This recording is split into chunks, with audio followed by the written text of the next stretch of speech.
ታገሱ ክርስቲያኖች፣ አትቸኩሉ ክርስቲያኖች። የኔና የእናንተ ምርጥ ጊዜ በሰማይ ሊጀምር ይችላል። አሁን ዝነኛ ላንሆን እንችላለን። ምን አገባ? አሁን ሪኮግኒሽን የሌለን፣ እውቅና የሚሰጠን የሌለን፣ የሚያጨበጭብ የሌለን፣ የሚያይን የሌለን ልንሆን እንችላለን። በመጨረሻው ዓለም ግን ሁሉም አይን ወደኛ ይመጣል። የመታየት ቀን ይመጣል በሰማይ። የዝነኝነት ቀን ይመጣል በሰማይ። ከቅርብ ያላዩ ከሩቅ የሚያዩበት ጊዜ ይመጣል።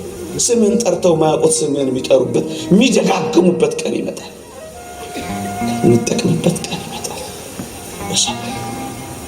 ተስፋችን በሰማይ። ዛሬ ተዋረደ ማንነት፣ ዛሬ ዝቅ ያለ ስብዕና፣ ዛሬ እዚህ ግባ የሚባል አኗኗር ልንኖር እንችላለን። ግን እግዚአብሔር እንዲያርፍብን ከፈቀድን እመኑኝ ተቀብረን አንቀርም፣ እንወጣለን። ጠፍተን አንቀርም፣ እንገኛለን። ተረስተን አንቀርም፣ እንታውሳለን። ተዋርደን አንቀርም፣ እንከብራለን። ሞተን አንቀርም፣ ሕይወት እናገኛለን። ወጥተን አንቀርም፣ እንገባለን። አንክሰን አንቀርም፣ ደግሞ ጸንተን እንቆማለን። አዝነን አንቀርም፣ ደግሞ እንደሰታለን። ነፍርቀን አንቀርም፣ ደግሞ እንስቃለን። እግዚአብሔር ያደረገው ይሄን ነው።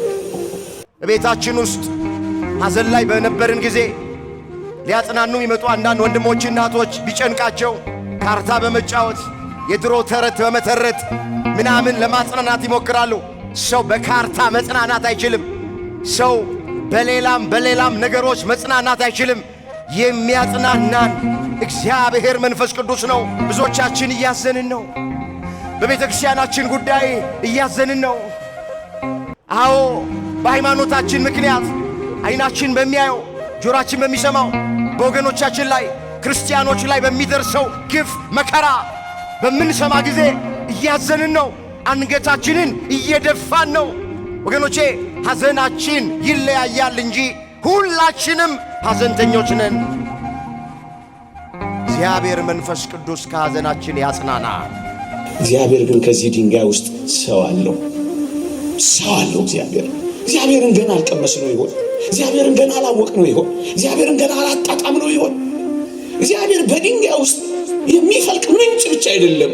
እግዚአብሔር ሰው አለው። ባበቃ ነገር ውስጥ እግዚአብሔር ሕይወት አለው። እናንተ የተወደዳችሁ ክርስቲያኖች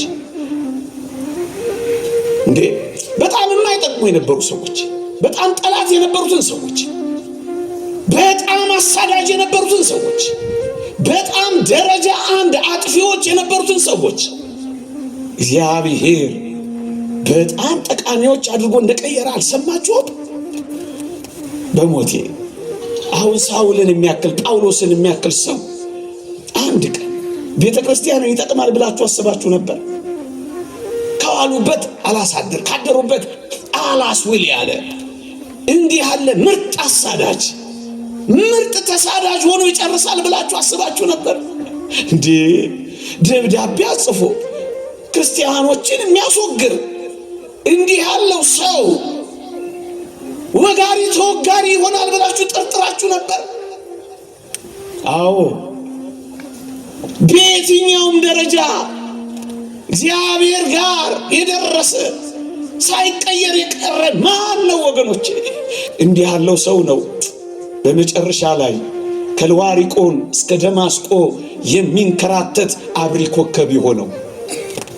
እንዲህ ያለው ሰው ነው በመጨረሻዎቹ ቀናት ለመሳዋት ቀርብ ያለው እስኪል ድረስ ተሳዳጅ የሆነው።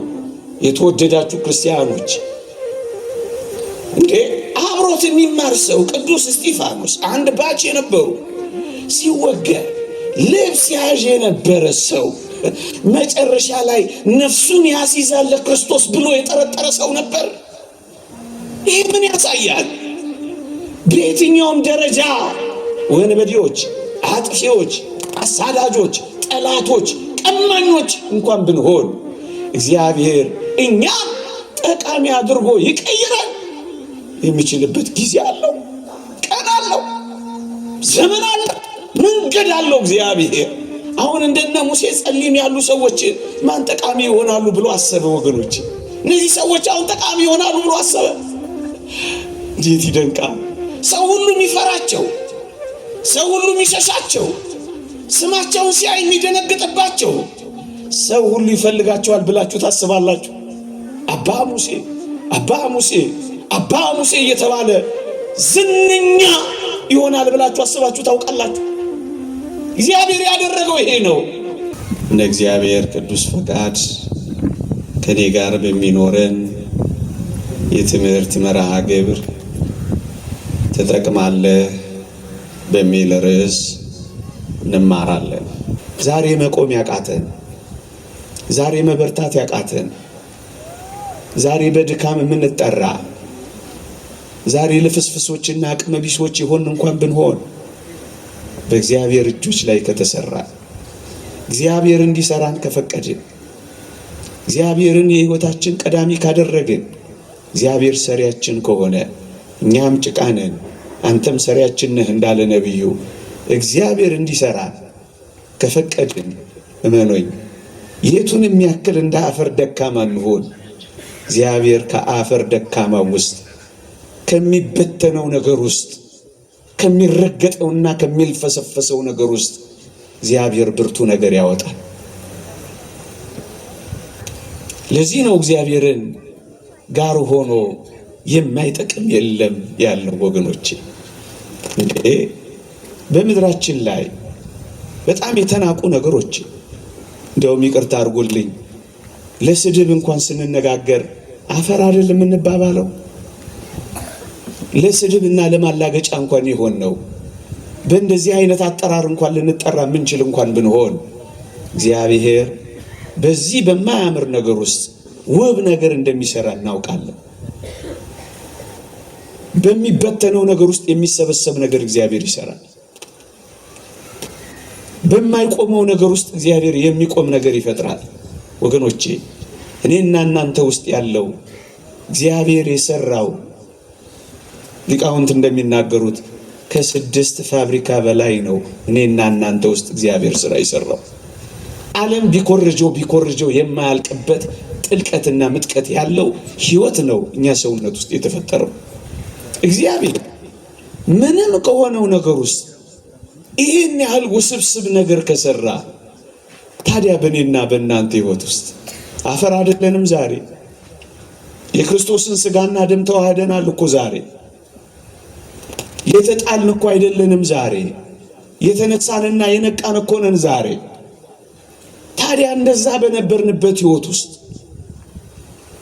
ካለመኖርና ምንም ከነበርንበት ህይወት ውስጥ እንደዚህ ምን ጠቅም ካደረገን እዚህ ከደረስን በኋላ የማን ጠቅም እንሆናለን ብላችሁ ታስባላችሁ? ወገኖቼ ለምን እንደዚህ ደካማን ሆነ? ለምን እንደ አፈር የተናቀንና የተጠላን ለምን አንሆንም? ለምን አስታዋሽ የሚያጣን ሁሉ የሚረግጠን ሁሉ የሚበትነን ለምን አንሆንም? እግዚአብሔር እጆች ውስጥ ካረፍን እመኑኝ የማይጠቅም ፍጥረት የለም። እንደው ከትንሹ ነገር እኮ ልነሳ ብዬ ነው ወገኖቼ።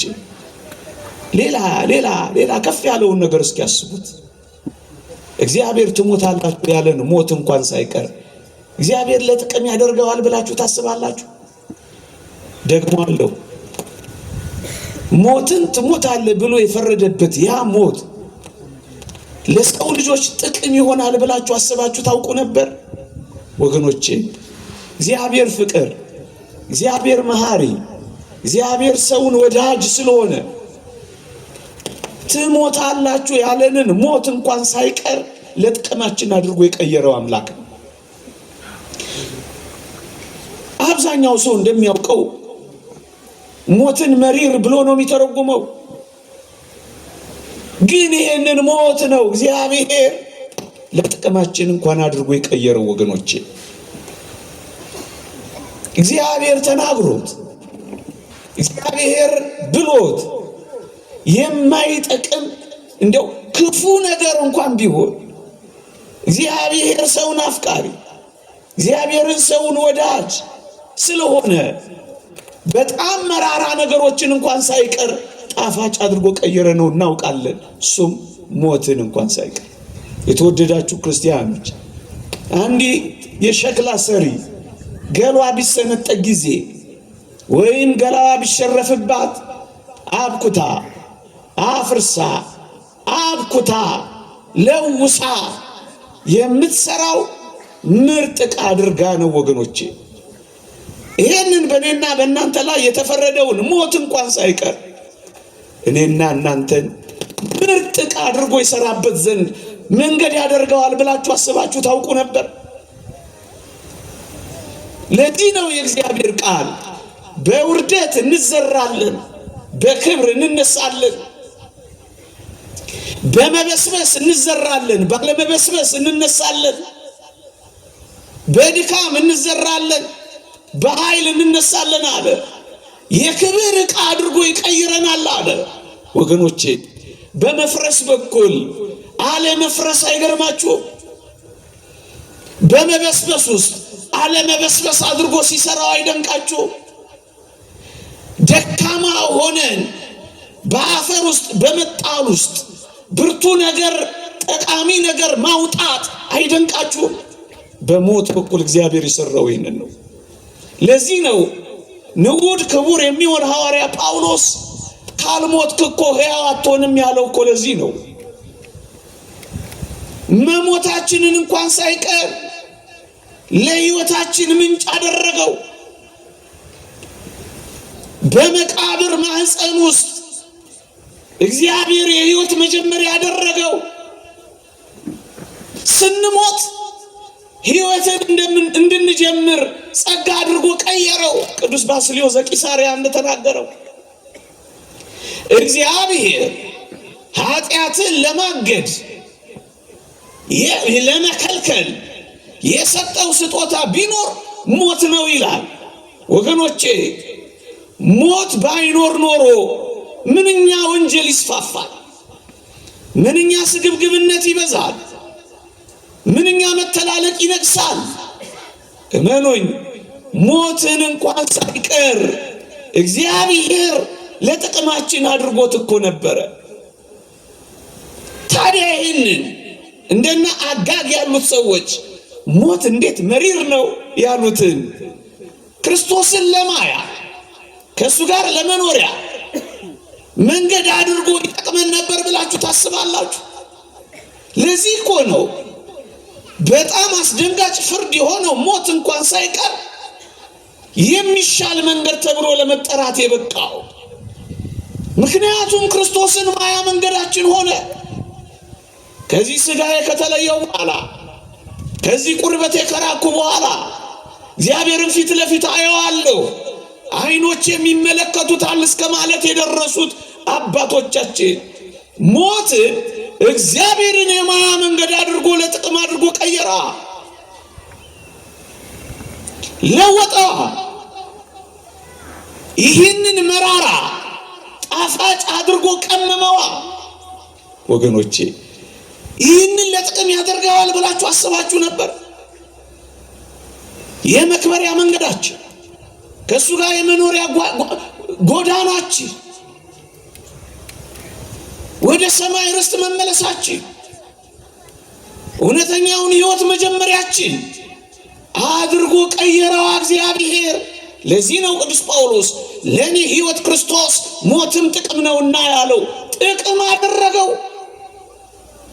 ይህን አስባችሁ ታውቃላችሁ? ማን ሊያስበው ይችል? በመፍረስ ውስጥ በመበስበስ ውስጥ በመጣል ውስጥ እግዚአብሔር ሕይወት ይሰራል ብላችሁ ታስባላችሁ? ለኛ የሚታየ የስንዴ ዘለላዋ ፈርሳ በስብሳ የምትጠፋ ነበር የሚመስልን። መፍረሷ መበስበሷ እስከ አለመኖር ድረስ አፈር ውስጥ መላወሷ፣ ብርሃን በሌለበት ጨለማ፣ ሕይወት ያለ በማይመስልበት ድቅድቅ እግዚአብሔር ግን ፍሬን ያፈራ ነበረ። ይሄ ምን ያሳየናል? እንደ ክርስቲያን በየትኛውም ድቅድቅ፣ በየትኛውም ጨለማ፣ በየትኛውም ሕይወት የለበትም በሚባለው ውስጥ እግዚአብሔር ሕይወት ሊሰራ የሚችል አምላክ መሆኑን ያስረዳ። ይህንን ተውት። የአንደኛው መቶ ክፍለ ዘመን ሐዋርያ የሚባል አንድ ታላቅ መምህር እንደነበር እናውቃለን። ጋሽ ግርማ ይባላል። አንድ ቀን ሲያስተምረን እንዲህ አለ። እንኳን እንኳንስ አዳም በደለ አለ ሰው። እንኳን በደለ እንኳንስ አዳም በደለ አለና አዳም ባይበድል ኖሮ የእግዚአብሔርን ፍቅር እንዴት ቀምሰው ነበር? የእግዚአብሔርን ፍቅር እንዴት አውቀው ነበር አይልም ወገኖቼ። አዳም ባይበድል ኖሮ እግዚአብሔር ፈጣሪነቱን ብቻ አውቅ ነበር አለ አከታትሎ። አዳም በመበደሉ ግን እግዚአብሔር እኔን ምን ያህል እንደሚወደኝ ተረዳው። በመፍጠሩ ፈጣሪነቱን ሳይ አዳም በደለና የእግዚአብሔርን ፍቅር አሳየኝ ብሎ ይደነቃል። እንኳን እሰይ በደለ። በመበደሉ ምክንያት እግዚአብሔር ፍቅር መሆኑን ተረዳው። ኃያልነቱን ብቻ ሳይሆን ፍቅር መሆኑን አወቅኩኝ። ምን ያህል እንደሚወደኝ እስከ ምን ድረስ እንደሚያፈቅረኝ ተረዳሁኝ አለ ወገኖቼ። ምናልባት እንግዲህ በዚህ ታላቅ መምህር ሐሳብ እንሂድና ይሄንን የአዳም መበደል እንኳን የእግዚአብሔርን እኔና እናንተን የፍለጋ ዳናዎቹንና ኮቴዎቹን ለመስማት እድል ያገኘን አይመስላችሁ? እግዚአብሔር ምን ያህል አፍቃሪ፣ እግዚአብሔር ምን ያህል ሰውን ወዳጅ፣ እግዚአብሔር ምን ያህል ሰውን ፈላጊ እንደሆነ እንዴት ለጥቅም አድርጎ እንደቀየረው አያችሁ። እንደፈለጋችሁ አትቁሩ አለና የኔና የእናንተን ሰውነት በዘባነ ኪሩብ አስቀመጠውና ጎርጎርዮስ ዘኑሲስ ደግሞ እንደተናገረው እኔና እናንተ ስንደርስበት ብቻ ወደምናውቀው፣ አሁን ቃላት የማይገልጡት፣ አሁን ስሜት የማይገልጠው፣ አሁን ቅኔ የማይበቃው፣ አሁን ስብከት የማይችለው ስንደርስበት ብቻ የምናውቀው ሕይወት አዘጋጀልን ይላል። የተዘጋጀልን ጥንት ከተፈጠርንበት ክብር በላይ የሆነ ክብር አዘጋጀልን። አሁን ወደዛ ክብር ብቻ አይደለም የምንገባው፣ ወደማናውቀው ክብርም ጭምር ነው የምንደርሰው ወገኖቼ። ታዲያ ይሄ ከምን መነጨ? ቅድም መምህሩ ያለው ነው። እሰይ እንኳን አዳም በደለ። ይሄን በመበደሉ አለ የልብ ስፋት የፍቅሩ ጥልቀት እኮ ነው። ኢየሱስ ክርስቶስን አገኘ ነው። በላ ጠጣ ከኛ ጋር፣ አማኑኤል ከኛ ጋር ሰው ሆነ። በዓይኖቻችን ተገለጠ፣ በእጆቻችን ዳሰስ ነው። አብሮን መኖር ጀመረ። እግዚአብሔር ምን ያህል ቅርባችን እንደሆነ አየነው። ልዕልናውን ብቻ አይደለም ትሕትናውን ተረዳ ነው። ጉልበቱን ብቻ አይደለም ፍቅሩንም ተደነቅን። ታዲያ ይህንን ለጥቅም አድርጎ እግዚአብሔር ሲቀይረው አያችሁ፣ እንዴት ይደንቃል! እናንተ የተወደዳችሁ ክርስቲያኖች እንዴ በጣም የማይጠቅሙ የነበሩ ሰዎች፣ በጣም ጠላት የነበሩትን ሰዎች፣ በጣም አሳዳጅ የነበሩትን ሰዎች፣ በጣም ደረጃ አንድ አጥፊዎች የነበሩትን ሰዎች እግዚአብሔር በጣም ጠቃሚዎች አድርጎ እንደቀየረ አልሰማችሁም? በሞቴ አሁን ሳውልን የሚያክል ጳውሎስን የሚያክል ሰው አንድ ቀን ቤተ ክርስቲያንን ይጠቅማል ብላችሁ አስባችሁ ነበር? ከዋሉበት አላሳድር ካደሩበት አላስውል ያለ እንዲህ ያለ ምርጥ አሳዳጅ ምርጥ ተሳዳጅ ሆኖ ይጨርሳል ብላችሁ አስባችሁ ነበር እንዴ? ደብዳቤ ጽፎ ክርስቲያኖችን የሚያስወግር እንዲህ ያለው ሰው ወጋሪ ተወጋሪ ይሆናል ብላችሁ ጠርጥራችሁ ነበር? አዎ፣ በየትኛውም ደረጃ እግዚአብሔር ጋር የደረሰ ሳይቀየር የቀረ ማን ነው ወገኖቼ? እንዲህ ያለው ሰው ነው በመጨረሻ ላይ ከልዋሪቆን እስከ ደማስቆ የሚንከራተት አብሪ ኮከብ የሆነው። እንዲህ ያለው ሰው ነው በመጨረሻዎቹ ቀናት ለመሳዋት ቀርብ ያለው እስኪል ድረስ ተሳዳጅ ሆነው። የተወደዳችሁ ክርስቲያኖች እንዴ አብሮት የሚማር ሰው ቅዱስ እስጢፋኖስ አንድ ባች የነበሩ ሲወገር ልብስ ያዥ የነበረ ሰው መጨረሻ ላይ ነፍሱን ያስይዛል ለክርስቶስ ብሎ የጠረጠረ ሰው ነበር። ይህ ምን ያሳያል? በየትኛውም ደረጃ ወንበዴዎች፣ አጥፊዎች፣ አሳዳጆች፣ ጠላቶች፣ ቀማኞች እንኳን ብንሆን እግዚአብሔር እኛ ጠቃሚ አድርጎ ይቀይራል የሚችልበት ጊዜ አለው፣ ቀን አለው፣ ዘመን አለው፣ መንገድ አለው እግዚአብሔር። እንዴ ትንሿን ሰናፍጭ እንዲያውም ሊቃውንት ከሰናፍጭ ጋር ያነጻጽሩታል።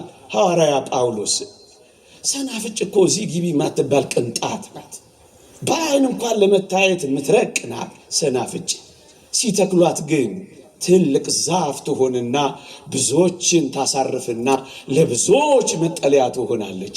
ጳውሎስ እንደሱ ነው ይላሉ። በእውነት በአቴና የነበረውን ያን ዲዮናስዮስን የሚያክል ፈላስፋ ያስጠለለ እኮ እንደ ሰናፍጭ ያለው ማንም የማይጠረጥረው እኮ ሰው ነው ጳውሎስ። ቤተ ክርስቲያን እሱን ለመቀበል ተጠራጥራ ነበር ይላል አንድ ሊቅ። እንዴ እንደ ጳውሎስ የምንጠረጠር እንኳን ብንሆን እግዚአብሔር ጠቃሚ አድርጎ የሚቀይርበት ቀን ነበር። ለጥቅም አድርጎ የሚቀይርባቸው እንደ በርናባስ ያሉ ሰዎች እግዚአብሔር ነበሩት። ወገኖቼ አያችሁ፣ አሳዳጁን ተሳዳጅ፣ ወጋሪውን ተወጋሪ፣ ገዳዩን ሟች አድርጎ ሊቀይር የሚችል ጠማማውን የሚያቀና ሻካራውን የሚያለሰልስ እግዚአብሔር በእጆቹ ሲሰራ እንደ ጳውሎስ አንጸባራቂ ሰው እግዚአብሔር ያወጣ ነበር። ወገኖቼ ዛሬ አንዳንዶች ባሉበት ማንነት አይጠቅሙም ብለን ማንናገረው እኮ ለዚህ ነው ወገኖቼ። ኋለኞች ፊተኞች የሚሆኑት እግዚአብሔር ጠቃሚ አድርጓቸው። ዋና ተናጋሪው በርናባስ ነበረ። ሐዋርያት ሥራ እስከ ምዕራፍ 13 አንብቡት። በርናባስና ሳውል ሲል ታገኙታላችሁ። ሲጨርስ ግን የሐዋርያት ሥራ ከ13 በኋላ ግን ተመልከቱት፣ ሳውልና በርናባስ በሚል ተቀየረ። ሳውል የሚጠቅም ሰው ሆና እንቅልፍ እያጣ በረሃብ እየተወለገ በጾም እየተቃጠለ እንደ ጥራጊ ጉድፍ እየተጣለ እንደ አበደ ውሻ እየተወገረ ምን አይነት ታላቅ ቀዳሚ ሰው ሆነ መሰላችሁ? ይሄ የሆነው እግዚአብሔር ጠቃሚ አድርጎ መቀየር ስለሚችል ነው ወገኖቼ። ይሄው ጠቃሚ አድርጎ ቀየረው። ዛሬ በየትኛውም ደረጃ እንዴ አሁን እንደነ ሙሴ ጸሊም ያሉ ሰዎች ማን ጠቃሚ ይሆናሉ ብሎ አሰበ ወገኖቼ? እነዚህ ሰዎች አሁን ጠቃሚ ይሆናሉ ብሎ አሰበ። እንዴት ይደንቃል! ሰው ሁሉ የሚፈራቸው፣ ሰው ሁሉ የሚሸሻቸው፣ ስማቸውን ሲያይ የሚደነግጥባቸው ሰው ሁሉ ይፈልጋቸዋል ብላችሁ ታስባላችሁ? አባ ሙሴ አባ ሙሴ አባ ሙሴ እየተባለ ዝነኛ ይሆናል ብላችሁ አስባችሁ ታውቃላችሁ? እግዚአብሔር ያደረገው ይሄ ነው። የሁላችሁ እስካሁን ዝነኞች ናቸው። የሁላችሁ እስካሁን ጠቃሚዎች ናቸው። ሞተው ይጠቅማሉ። ዘመን አይሽራቸው። እግዚአብሔር ጠቃሚ ሲያደርግ አሻግሮ ነው። የትኛው ወንበዴ ነው ታዲያ ዛሬ በእግዚአብሔር ተስፋ የሚቆርጠው? የማልጠቅም ሰው ነኝ እንደጀመረ ይጨርሰኝ ብሎ ራሱን ሱስ ውስጥ የሚከተው የትኛው ሰው ነው ታዲያ እኔ ልመለስ ማልችል ምርጥ ወንበዴ ነኝ የሚለው?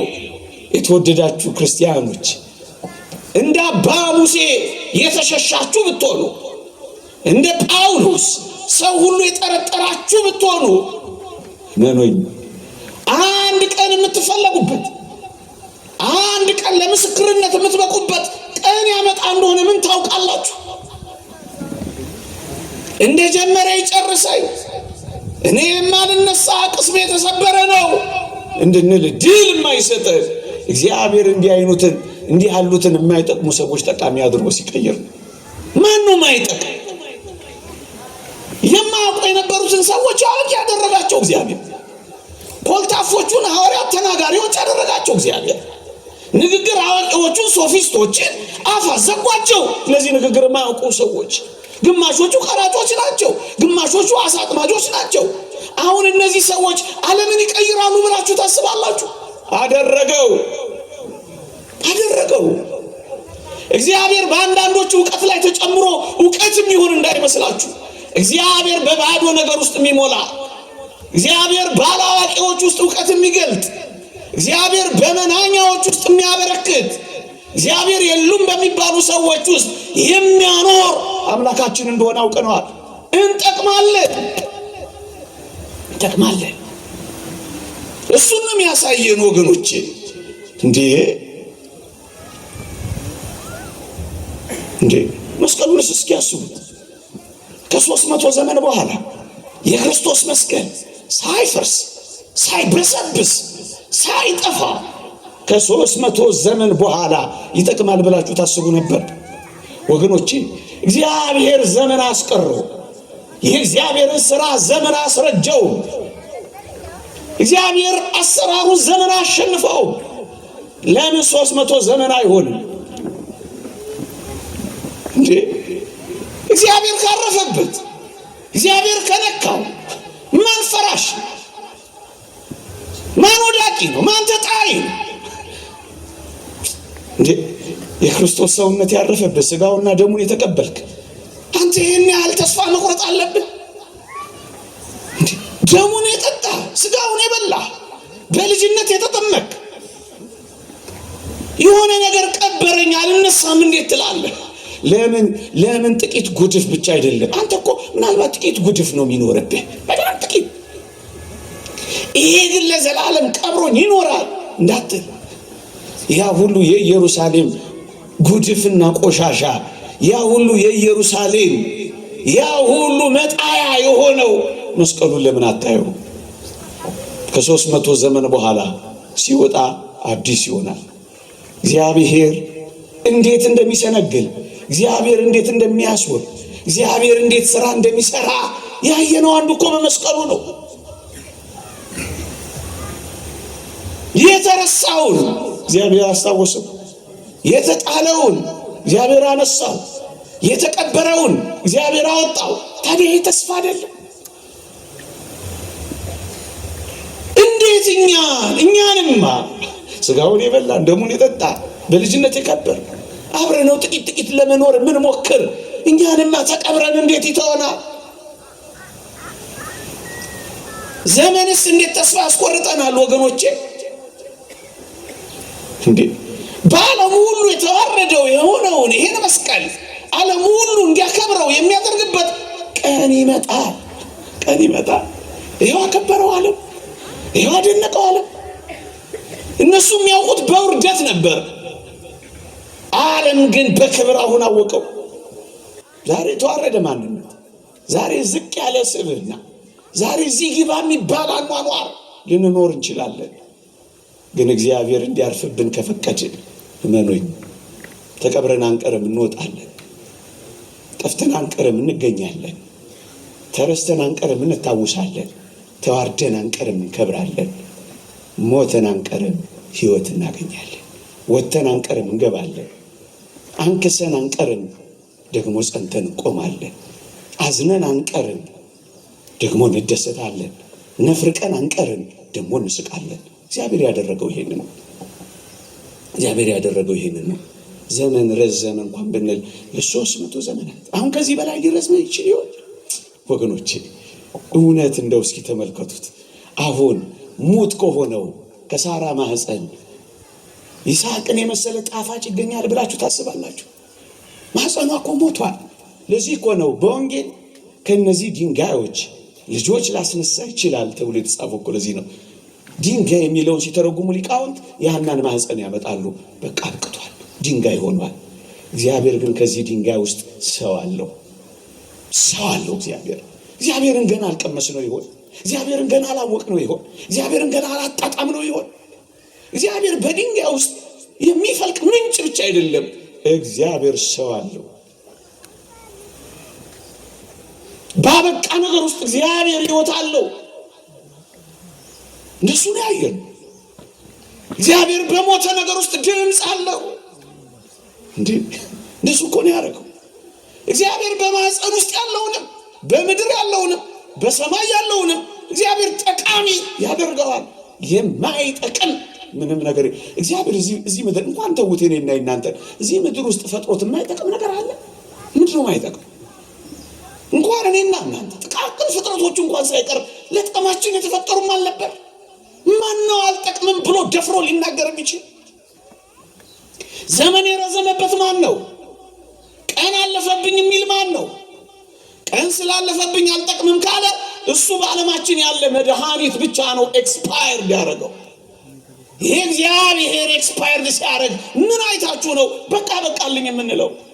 ለዚህ ነው እግዚአብሔር ጋር ያለ ሁሉ ጊዜ ጣፋጭ እንዴ። እግዚአብሔር ከመራራ ውስጥ የጣፈጠ ነገር ካወጣ ምን እግዚአብሔር ጋር ሆኖ ማንም አይጣፍጣል? ማንም አይጣፍጣል? ማን ያደረ እንደ ወይን የማይወደዳል? እግዚአብሔር ጋር ነው። ለጥቅም አድርጎ ይቀይረዋል።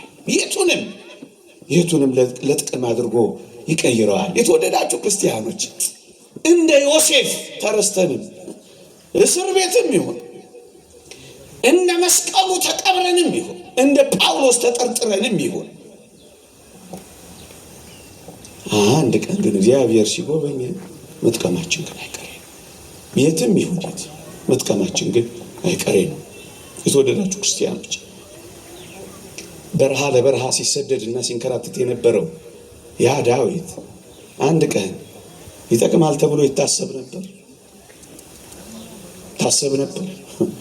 አቤሴሎምን ሳኦልን ያሳደደው በምድረ በዳ የተንከራተተው አንድ ቀን ወደ ዙፋኑ ይመለሳል ብሎ የሚያስብ ነበር።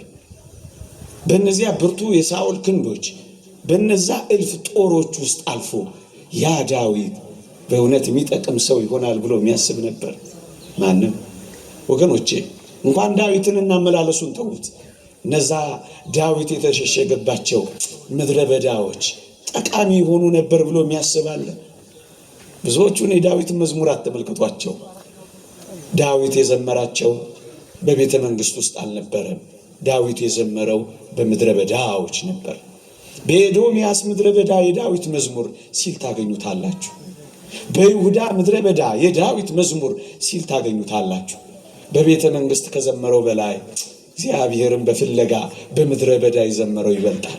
ወገኖቼ ይህ ዓለም በዚህ ዘመን እንደ ምድረ በዳ የሆነብን ብዙዎች አለን። የሚጠጣ ያጣ እንደ ምድረ በዳ የሆነብን አለን። የሚበላ ያጣ እንደ ምድረ በዳ የሆነብን አለን። ማረፊያ ያጣ እንደ ምድረ በዳ የሆነብን አለን። መሰማሪያ ያጣ እንደ ምድረ በዳ የሚሆንብን ያጣናለን። በእውነት መሸሸጊያ ዋሻ፣ መጠለያ፣ ፍርክታ፣ ማረፊያ ያጣች ነፍስ ትኖራለች። ግን መኖይ እነዛ ምድረ በዳዎች እንደ ዳዊት ላለ እግዚአብሔርን ለምትፈልግ ነፍስ እንደ ቅድስተ ቅዱሳን የማመስገኛ የቅኔ ማህሌት መሆን ትችላለች። የቅኔ ማህሌት አደረጋት። መነኮሳትን መናንያንን ባህታውያንም እንደዚህ ነው ያደረጉት።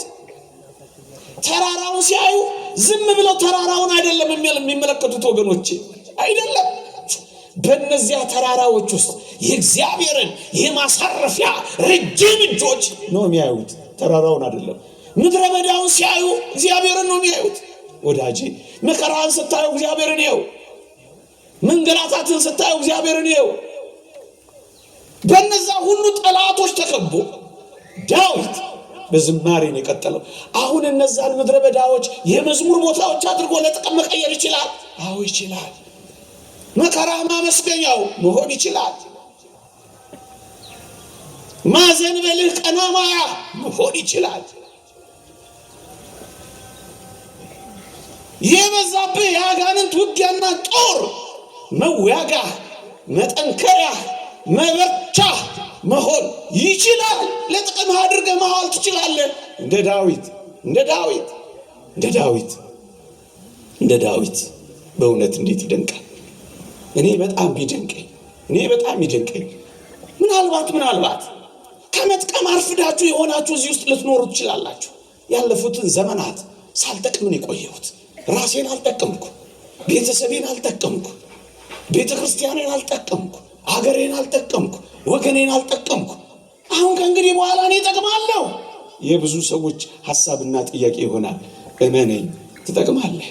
ቅዱስ ጳውሎስ አናሲሞስ ስለሚባል ሰው የጻፈው ለፊሊሞና እንዴት አስደናቂ ቃል መሰለ። እስካሁን ስላልጠቀመ ከእንግዲህ በኋላ ግን ስለሚጠቅመ ብሎ የጻፈልህ እንዴት ያስደንቃል። እስካሁን ሳትጠቅሚ ልትኖሪ ትችላለሽ። እስካሁን ሳትጠቅም ልትመላለስ ትችላለህ። እስካሁን አልጠቀምንም ማለት ግን ነገ አንጠቅምም ማለት አይደለም። መቼ እንዴት እንደምትጠቅም የሚያደርገው እግዚአብሔር ነው። ወደ እግዚአብሔር ቅረብ። የማይጠቅመውን ጠቃሚ አድርጎ የሚቀይረው እግዚአብሔር ነው። እዚህ ቤት ገብቶ ውሃ ሆኖ ገብቶ ጸበል ሆኖ ነው የሚወጣው። አፈር ሆኖ ገብቶ እምነት ሆኖ ነው የሚወጣው። ህብስት ሆኖ ገብቶ ስጋ ሆኖ ነው የሚወጣው። ወይን ሆኖ ገብቶ ደም ሆኖ ነው የሚወጣው። እግዚአብሔር ሲነካው የማይቀየር ነገር የለም። ይዋቸው በሙሉ ምናልባት እኔና አንተ ለመቀየር አልቀረብን ካልሆነ በቀር እግዚአብሔርን ቀምሶ ይቀየራል። እግዚአብሔር እጆች አርፈውበት ይቀየራል። ጠቃሚ ይሆናል። ሊነገር የማይችል ጠቃሚ ይሆናል። እስካሁን አልጠቀም ነው ማለት ነገ አንጠቅምም ማለት አይደለም። በወህኒ ቤት ምንኖር፣ እጅግ መራራ በሆኑ ሱሶች ውስጥ ምንኖር፣ እጅግ ደስ በማያሰኙ ልምምዶች ውስጥ ያለን፣ አሁን ከዚህ ውስጥ እኔ ወጥቼ ጠቃሚ መሆን እችላለሁ። ትችላለህ። ይኸው ትችላለህ። እግዚአብሔር ይችላል። እሱን ነው የምናምነው። ለአንተ የሚያቀት ነገር የለም ተብሎ አልተጻፈም። አንተ ታቅተዋለህ። አፈር ካላቃተው እንዴ፣ ሰማይ ካላቃተው፣ ሞት ካላቃተው፣ ኃጢአት ካላቃተው፣ በሽታ ካላቃተው፣ ሲኦል ካላቃተው አንተ ምን ሆነ ነው እኔ ለእግዚአብሔር አቅተዋለሁ የምትለው እንዴ? እግዚአብሔር የሲኦል መክፈቻ ቁልፎች ካለው ያንተን ልብ ለመክፈት እግዚአብሔር ያቅተዋል። በተዘጋ ግድግዳ የገባ አንተ ትንሽ ባዘነበልከው ሰው ልብ ውስጥ ክርስቶስ አይገባም። ትውት ስለሆነ ስለሚለማመጥህ እንጂ ሰብሮህ ሊገባ ይችል ነበር። እሱ ፍቅር ነው፣ በማስገደድ አይደለም፣ በጉልበት አይደለም፣ በፍቅር ነው። እና ማንም አይጠቅማል። እስካሁን አልጠቀምን ይሆናል፣ እመኑኝ፣ ነገ ግን እንጠቅማል። ይልቅ ለመጥቀም እንዘጋጅ። በአንድ ጊዜ ላንጠቅም እንችላለን። እንደ አናሲሞስ ቀስ እያልን ግን እንጠቅማለን። ቀስ እያልን እንጣፍጣለን። በአንድ ጊዜ ማካልክ ትዕቢት ነው። ለምን ትዕቢተኛ ትሆናለህ? በአንድ ጊዜ መቃይተሃል። በአንድ ጊዜ መጠቃይተሃል። በአንድ ጊዜ ጸደቃይተሃል። የለም፣ ቀስ በቀስ ቅዱስ ማርቆስን ተመልከቱት። በስብከት ወንጌል አገልግሎት ቅዱስ ጳውሎስ ከቅዱስ ጴጥሮስ ጋር በሐሳብ እስኪለያዩ ድረስ እናቴ ናፈቀችኝ ብሎ ጥሏቸው ሄዶ ነበር። አንድ ልጅ ሲናገር ቅዱስ ጳውሎስ ቅዱስ ማርቆስን ያነሳው ይላል በሮሜ መልእክት መጨረሻው ላይ፣ ማርቆስም ደግሞ የተወደደ ወንድማችን ማርቆስ ሰላምታ ያቀርብላችኋል ይላል። ማርቆስን ከ17 ዓመት በኋላ ነው ጳውሎስ ስሙን ያነሳው ይላል። ከ17 ዓመት በኋላ ልጠቅም ትችላለህ። ከ27 ዓመት በኋላ ልጠቅም ትችላለህ። ከ37 ዓመት በኋላ ልጠቅም ትችላለህ። ከ107 ዓመት በኋላ ልጠቅም ትችላለህ። አንተ ቀን ምን አስቆጠረ?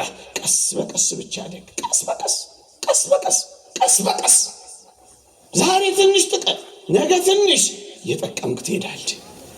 የተወደዳችሁ ክርስቲያኖች ወገኖቼ፣ በእግዚአብሔር ዘንድ ለምን በባከነ ሰዓት አይሆንም? እንጠቅማለን። ለምን ባለቀ ሰዓት አይሆንም? እጅግ ጠቃሚዎች እንሆናለን ወገኖቼ፣ እጅግ ጠቃሚዎች እንሆናለን።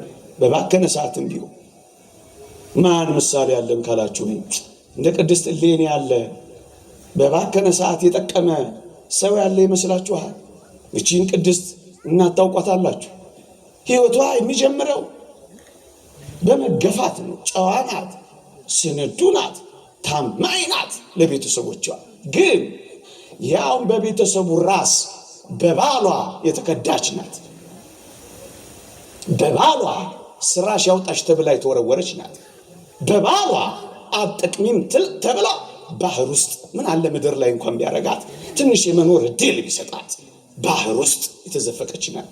ይህችን ሴት ከባህር ወጥታ ቆስጠንጢኖስን የመሰለ ልጅ ወልዳ መስቀሉን አውጥታ ትጨርሳለች፣ ትጠቅማለች ብሎ ያሰበ ሰው አለ? ይህች ሴት በ80 ዓመቷ ነው ያረፈችው። መስቀሉን ያገኘችው በ79 ዓመቷ ነው። አበቃ። በባከነም ሰዓት ልትጠቅም ከቻልክ አሁን ታግሰህ ኑር። እንዲህ ካልሆነ እወጣለሁ። ማን ይጎዳል? እንዲህ ካልሆነ ማን ያቆማለሁ? አንተ ትቆማለህ። እግዚአብሔርና እግዚአብሔር ሥራ ይቀጥላል። ብናምነው ታመናል፣ ባናምነውም የታመነ ሆኖ ይቀጥላል። በ79 ዓመቷ በጣም መጠቀም ሴት ሆና በቃች። ወዳጄ የባከነ ሰዓት በሕይወታችን የለም። ለምን 3 ሰዓት አይሆንም? እንደ መስቀል ላይ ለምን 3 ሰዓት? ለምን 1 ደቂቃ አትሆንም? እግዚአብሔርን ብዙ ሰዎች የታረቁት በብዙ ጸሎት መሰለ። እኔን በደለኛውንና ኃጢአተኛውን ማረኝ እያሉ ሰማይን ቀና ብለው ላለማየት ምድርን አቀርቅረው የተመለከቱት በአንዲት አረፍተ ነገር ታርቀዋል። አበቃ። ቀኑ ከረፈደ የሚመጡትን በመጀመሪያ የሚመጡትን እግዚአብሔር የሚቀበል አምላክ ባለቀ ሰዓት። የተወደዳችሁ ክርስቲያኖች፣ ይህቺ ሴት የቀድሞ የመገፋት ሕይወቷ አላበለሻትም። ቤተሰብ የገፋልን እንኖር እንችላለን። ያመነው የካደን ልንኖር እንችላለን። ያመነው ስለ ካደን ራሳችንን ክደን ምናልባት ግሮሰሪ ውስጥ እየተጠረግን ያለን ወንዶች ወይም ሴቶች ተስፋ የቆረጥን እንኳን ብንሆን እችን ሴት ልናስባት አይገባም።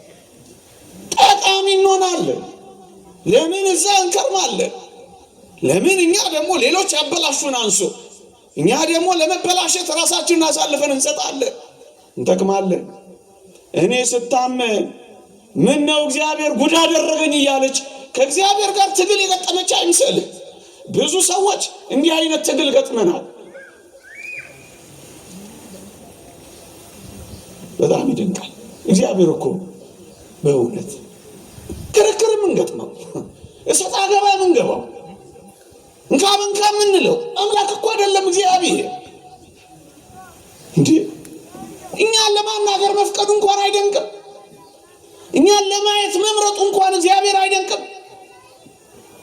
ታስበው ዘንድ ሰው ምንድን ነው? እኛን ማሰቡ አይደንቅም? የተወደዳችሁ ክርስቲያኖች ከእግዚአብሔር ጋር እጠቅማለሁ አልጠቅምም እያልን ሰጣ አገባ መግባት የለብንም። እንጠቅማለን። ምነው እንደዚህ ምነው እንደዚያ እግዚአብሔርን በአንዳንድ ነገሮች የምንሞግተውና ሰጣ አገባ የምንገጥመው እንዴት ሊሆን ይችላል? እግዚአብሔርን ያላውቅም። አንተ ብቻ ታውቃለህ። ከኔ የሚጠበቅብኝ ራሴን ብቻ ለአንተ አሳልፌ መስጠት። እቺ ሴት ባጣችው ነገር እየተቆጨች በትናንትናዋ እየተናደደች የነገ ህልሟን ያጨለመች እንዳይመስላችሁ። ትላንት አለፈ፣ በቃ ሄደ። ነገዋን አላበላሸች። ህይወት ቀጠለ። ህይወት ይቀጥላል። ህይወቷን የቀጠለችው እንደውም በጣም የሚደንቀው ስትገፋ ወደ መስቀሉ ሄዳ መመርኮዝን የመረጠችው። ይልቅ ወደ መስቀሉ ናናረፍ። እንደ ይሁዳ መሰቃየትን አትፈልግ። ሰይጣን በጣም ክፉ ነው። ይሁዳ ክርስቶስን አሳልፎ ከሰጠ በኋላ ታስታውሳላችሁ፣ በጣም ያሳዝናል። ተጸጸተ፣ ደግሞ አለው ተጸጸተ። ይሄን ጸጸት ሲያይ ግን ዲያብሎስ ሌላ ወጥመድ ፈጠረ። ምን ፈጠረ? ከተጸጸተ ምን ሊያደርግ ነው? ወደ ክርስቶስ ሄዶ ይቅር በለኝ ሊል ነው። ስለዚህ ዲያብሎስ ምን አደረገ? ይሄን ጸጸቱን ተጠቅሞ ይሁዳን ወደ መስቀሉ ሳይሆን ወደ መሰቀያ ቦታ መራው። ለምን?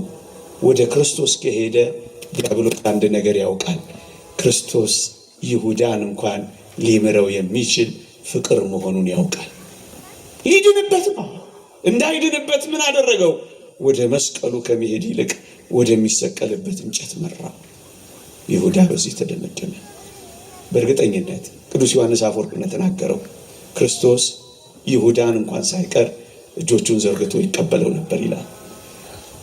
አንተ ይሁዳን የሚቀበል አምላክ እንኳን እያለ አንተ ከዚህ አምላክ በብዙ ርቀት ትሮጣለህ፣ በብዙ ርቀት ተሸሸዋለህ፣ በብዙ ርቀት አይቀበለኝም፣ እንድጠቀም አያደርገኝም ብለህ ከሱ ደግሞ ጀርባህን ሰጥተህ ትኮበልላለህ።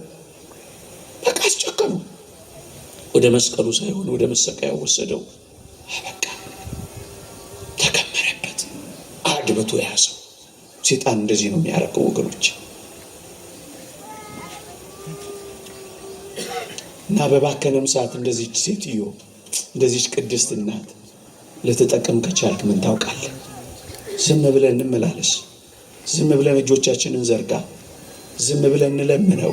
ዝም ብለን እንማጸነው። ዝም ብለን በፊቱ እንቆይ። በመጨረሻው ሰዓት አስደናቂ ሰዎች እንሆን ዘንድ ለምን እግዚአብሔርን እንጠረጥረዋለን?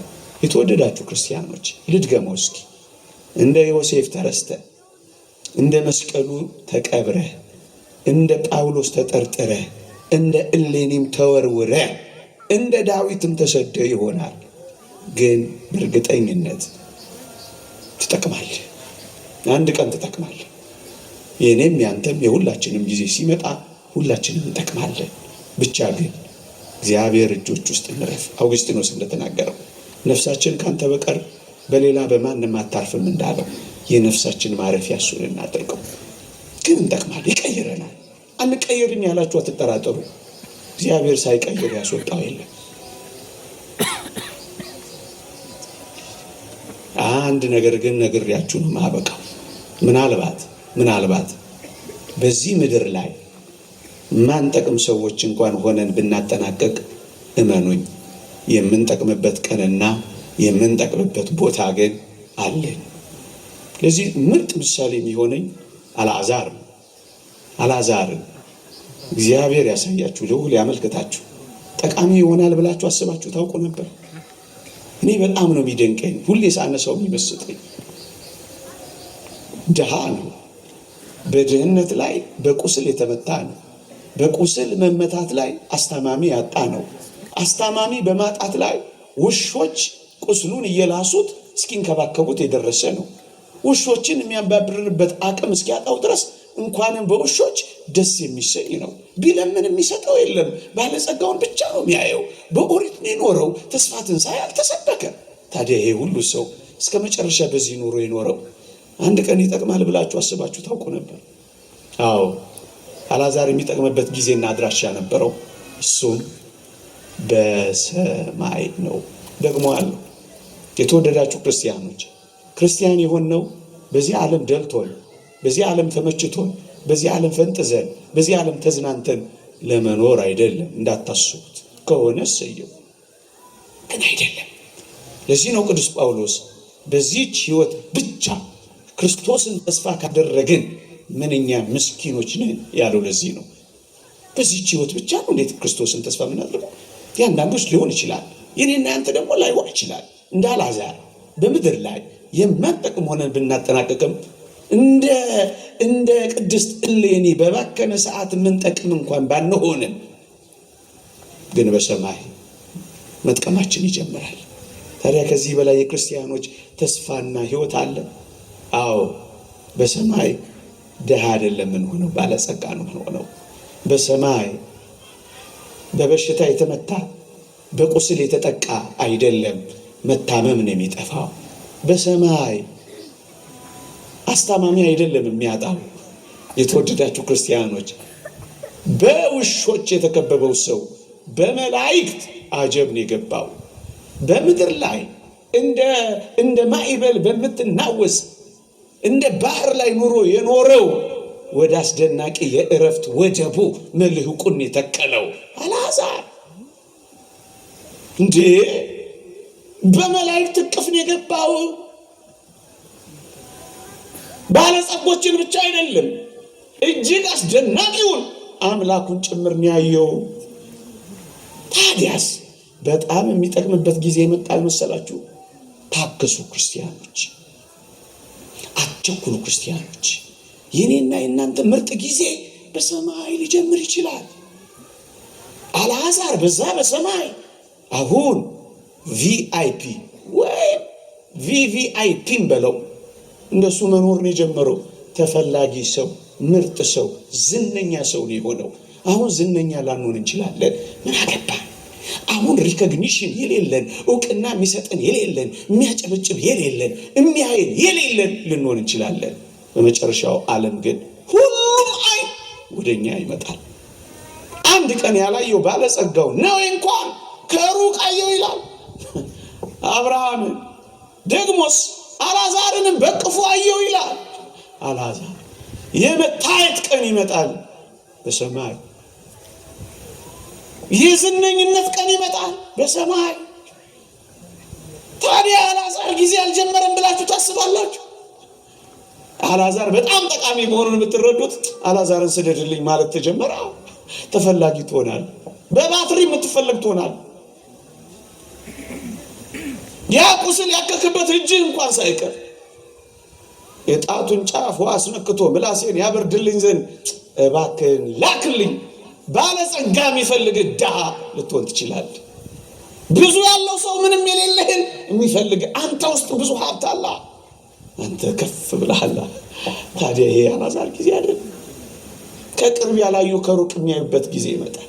ስምን ጠርተው ማያውቁት ስምን የሚጠሩበት የሚደጋግሙበት ቀን ይመጣል። የምንጠቅምበት ቀን ይመጣል በሰማይ። ተስፋችን በሰማይ እንጠቅማለን። ይቆየን።